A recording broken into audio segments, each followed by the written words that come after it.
Saudara, Badan Pusat Statistik berupaya mewujudkan satu data pertanian menyeluruh di Indonesia pada 2023. Di Aceh, program sensus pertanian sudah dimulai sejak tanggal 1 Juni dan akan berakhir pada tanggal 31 Juli mendatang.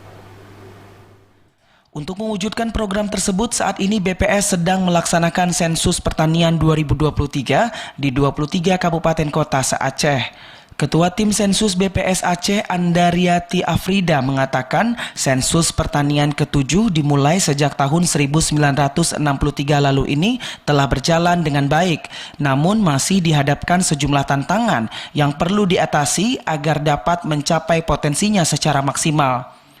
Ada 3 isu pertanian global saat ini, yaitu ancaman ketahanan pangan, kualitas, keamanan pangan, dan isu keberlanjutan.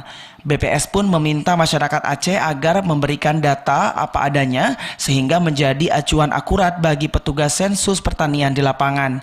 Jadi harapannya dari data yang dihasilkan kita mendapatkan banyak informasi dari jumlah lahannya, jumlah petaninya, jumlah apa yang mereka gunakan, pupuk dan segala macam gitu.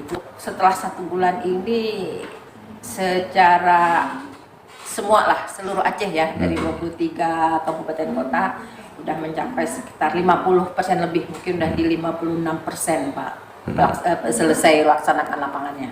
Sensus ini dinilai mempunyai arti penting dalam melanjutkan kebijakan pembangunan pertanian agar tepat sasaran dan memenuhi harapan masyarakat.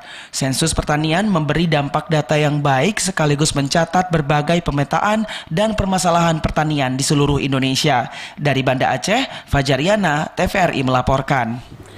Saudara, pasca